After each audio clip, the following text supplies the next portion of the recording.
月経カップマニアのようこさんチャンネル。試したカップは50個超え。月経カップマニアの部屋へようこそ。今日は月経カップ初心者さん必見、こちらの動画のパワーアップバージョンをお送りします。この動画から2年半経ってまして、ようこの知識量経験値ともに爆上がりしておりますから、腕が鳴るぜ。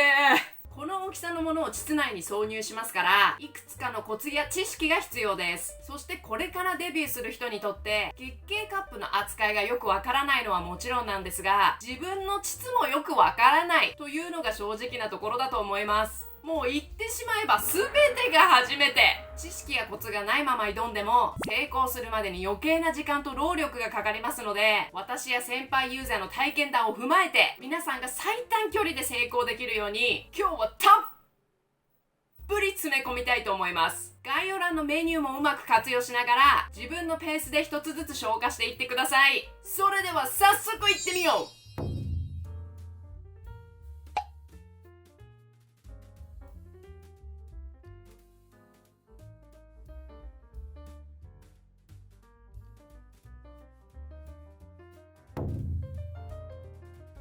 1、リラックス。2、体を温める。3、呼吸をする。4、無理をしない。5、焦らない。これを見て難しいと感じる人はほとんどいらっしゃらないと思います。技術的なことは何も含まれていませんよね。でもこの超基本的なことがとっても重要なんです。うまくいかないときはこの5大原則を思い出してください。なぜこれらが重要なのかはこれから解説していきます。皆さんは自分の膣の中がどうなっているかきちんと把握してますか？この図は体が左向きの状態です。尿道、膣、直腸と並んでいて、子宮口の上には子宮がつながっています。経血が出てくるのは子宮口です。月経カップは膣の入り口から挿入して子宮口の下にこのように設置します。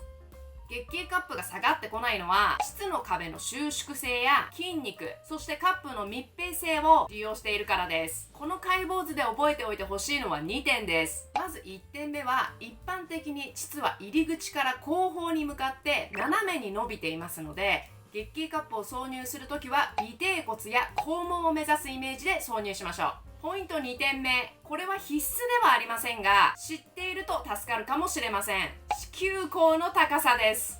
子宮口の高さは個人差がとても大きく、こういう人もいればこういう人もいて、身長とは比例しないのも特徴です。この子宮口の高さは月経カップをどこまで挿入するのかという指標になります。初心者さんあるある、カップをどこまで入れればいいかわからない、この疑問を解消しやすくなります。とは言っても、すでに月経カップ購入済みの人は無理に子宮口を探さなくても大丈夫です。ただこれから月経カップを購入する人はカップのサイズ選びでもとても重要なので、こちらの動画を参考に子宮口探索ぜひしてみてください。膣に何かを入れるということに対して世の中を見てみると、初体験は痛いとか血が出るとかやたらネガティブな情報が飛び交っているので、痛いとか怖いとかいう印象を抱きやすいです。でもここ数年いろんな人の体験談や私自身の体験から確信していることがあります。特に月経カップを入れる時の過度な痛みのほとんどは自分で作り出しているということです。きちんとした知識を持って準備をすれば痛みは最小限にできます。痛い怖いと思っているとますます痛くなってしまいます。そうしたイメージに引っ張られてしまっている人は、その印象を変えるところから始めましょう。最初に言っておくと、ここではメーカーさんが推奨しない方法を推奨します。なので最終的にどちらを取るかは皆さんにお任せいたします。何かというと、月経カップの練習のタイミングです。私は生理期間外での練習をおすすめしています。メーカーさんがこれをおすすめしないのは、経血による滑りが大事だと考えているからです。これはごもっともで、滑りが悪いと月経カップは入れにくくなります。でも世の中にはとても便利な品があるんですね。ダン！潤滑剤です。この潤滑剤を使って生理期間外での練習をおすすめする理由は、生理本番で落ち着いて取り組めるということです。過剰なストレスや不安は月経カップの挿入を妨げる要因になりますので、事前に練習しておくことでそれを軽減するのが目的です。当然ですが経血も出てこないので、汚れるストレスなしで試せるというのも個人的にはポイント高し。ちなみに生理期間外の中でも特に排卵期は織物が多くなる時期ですので、織物の滑りを利用して練習するのもありですねと発信しているお医者さんがいました。なるほどね。ここからは余談です。月経カップを買おうとすると、月経カップ専用洗浄カップとか専用ソープとか月経カップ本体以外のアイテムを目にする機会も多いと思いますが、個人的にあのようなオプション品よりも潤滑剤を買ってほしいというのが本音です。それくらい潤滑剤は便利です。私は今でもよく使います。生理期間中であっても経血の量が少ないタイミングとか、膣のコンディションが良くない時とか、カップが入れにくいシチュエーションはよくあるので、そういう時に使っています。私がおすすめしているのは、値段が手頃でドラッグストアで購入することができるリューブゼリーという商品です。潤滑剤の詳細や使い方は概要欄に載せておくので確認してみてください。ここでのポイントは3つ。1つ目は商品のチェックです。開封したら空気穴はしっかり貫通しているか、亀裂が入っていないかなど商品の状態をしっかりチェックしましょう。2つ目、皆さんの中にも絶対いるでしょう。説明書読まない人。説明書に書いてあることが全てではないんですけど、大事なことも書いてありますので、一度は目を通してみましょう。3つ目、カップを石鹸で洗って煮沸消毒をしましょう。お手入れの方法は私のブログや動画で詳しく扱っていますので、概要欄から確認してみてください。ここに巾着がありますが、硬い膣の入り口は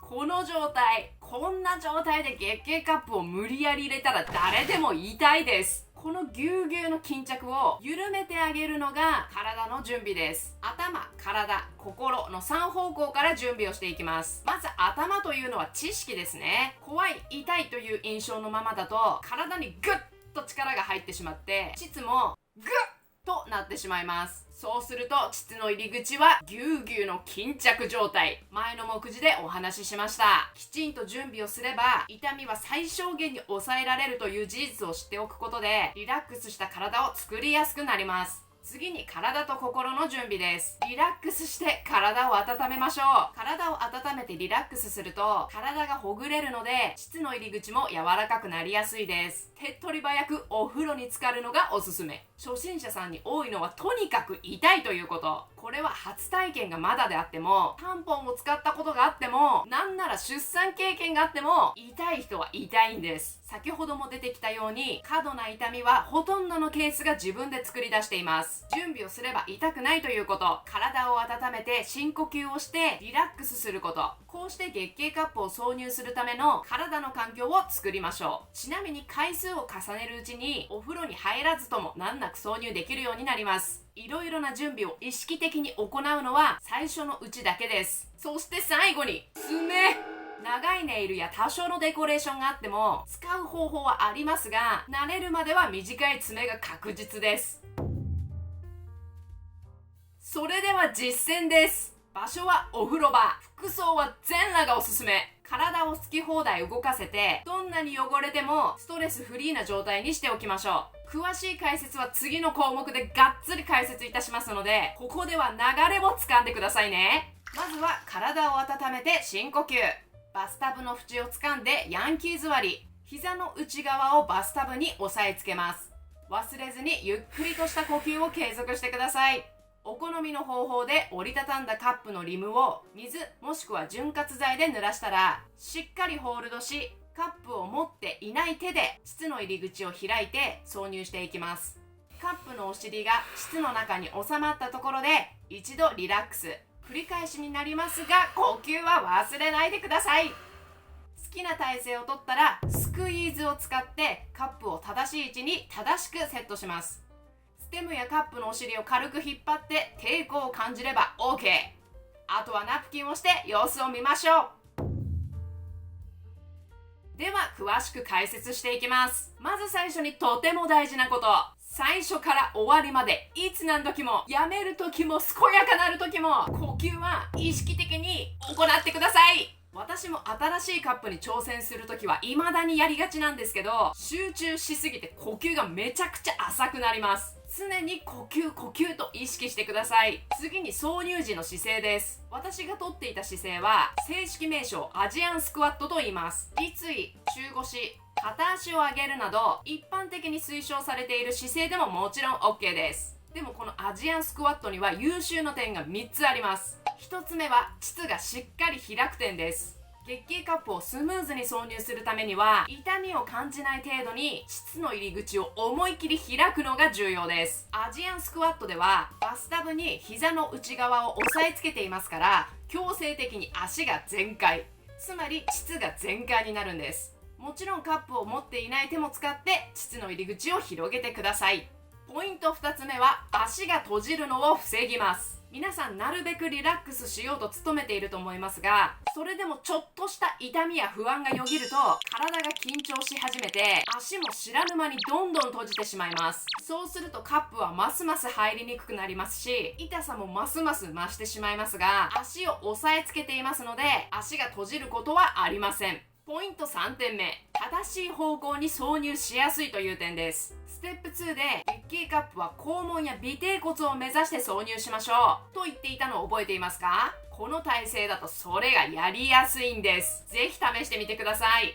次は月経カップの折り方です。私がおすすめしているのはパンチダウンフォールドかラビアフォールドです。ポイントになるのは先端が細いことと掴みやすいこと。どんなカップでも比較的使いやすいのはパンチダウンフォールド。個人的に一番好きなのはラビアフォールドなんですが、ラビアは硬いカップや厚みがあるカップだと厳しいかもしれないので、無理がない範囲で挑戦してみてください。今おすすめした2つ以外にも折り方はいろいろあります。最終的に自分がやりやすい方法が正解ですから、いろいろ試してみるのもいいと思います。それぞれの折り方は私の YouTube やブログにまとまっていますので、ぜひご活用ください。そして潤滑剤を使う人は塗りすぎ注意です。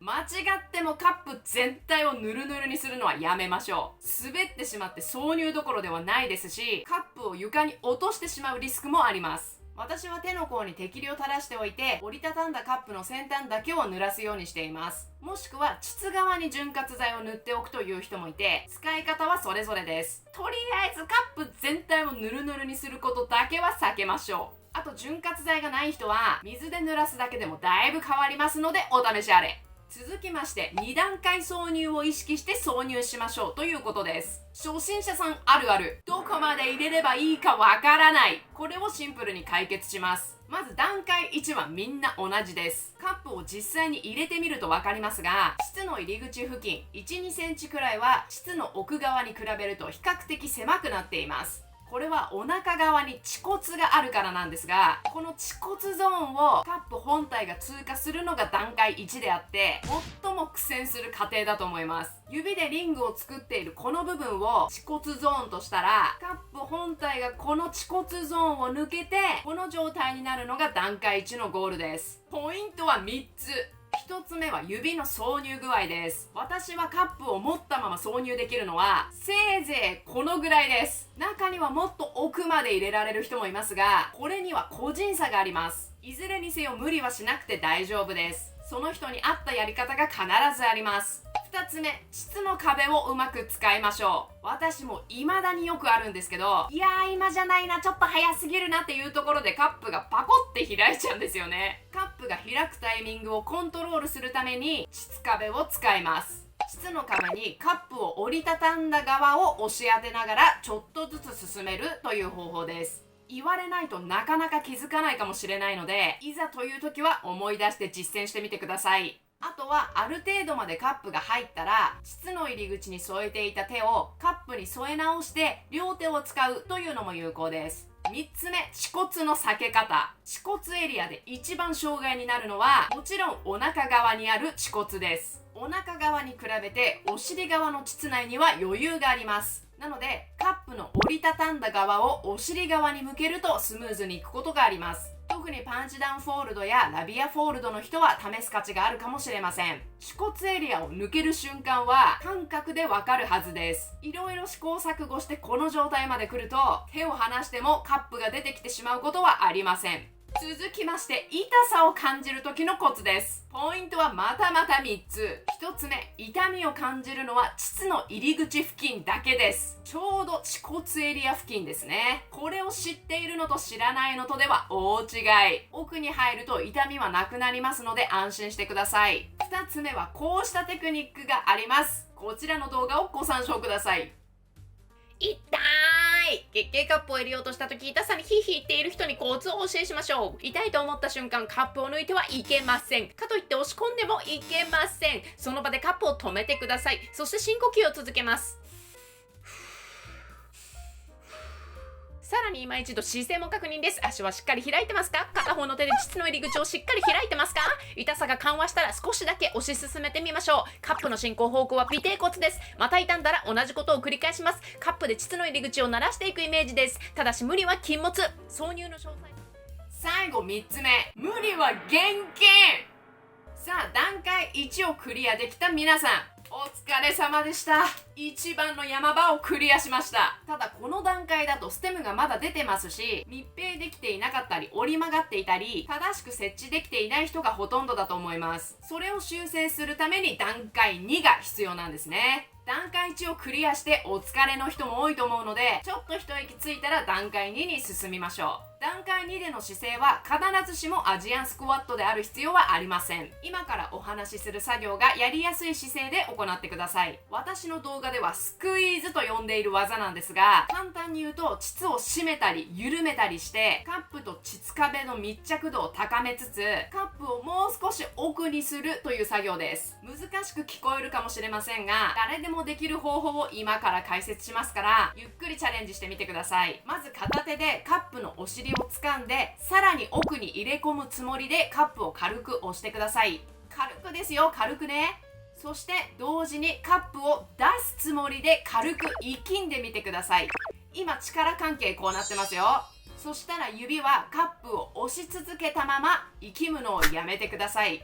緊張していた膣内が一気に緩むことで反動でカップがススススススッと上がっていく感覚があるはずです。同時にカップが膣の壁に馴染んで正しく装着することにもつながるので、このスクイズめちゃくちゃおすすめです。こちらのスクイズ、手を使わない方法もありますので、こちらの動画を参照してください。さて、スクイズがうまくできたところで、どれくらい奥にカップを入れればいいんでしょうか？子宮口の位置が把握できていない人は正直わかりません。説明書にはステムが全部入りきる位置までとか書いてあるんですけど、ステムが全部収まるのは一部の人です。ステムがちょっと出る人もいれば、全部出る人もいます。なので、ステムの存在感があっても、痛みがなくてカップが開いていればよしとしましょう。活動しているとカップが勝手に正しい高さに収まってくれることも多いですから、取り出す時にカップがどの高さにあるのか観察してみてください。そして最後のポイントは開いているかどうかの確認です。これもなかなか濃い話になるので、ここではまたまた3つポイントをシェアします。1つ目は開いてないといけないのはリムであるということ。つまりこんな風に膣の中でカップが潰れていたとしても、リムさえしっかり開いていれば OK。2つ目、ステムを軽く引っ張ってみてください。抵抗があってスルスル出てこなければ OK。3つ目、よくわからなかったら放置。これすんごい大事。挿入段階で開いているか開いてないかを見分ける方法は経験を積んで取得する人が多いので、最初ここで時間をかけるよりはナプキンをして様子を見る方が早いこともあります。で、結果漏れがなくて痛みや異物感がなければ正解なんです。逆を言うと、漏れがあったり痛みがあったりする場合は何かが間違っているということになります。こうしてトライアンドエラーを繰り返して徐々に問題なく使えるようになります。月経カップの開かせ方はがっつり別動画にて解説していますので、合わせてご確認ください。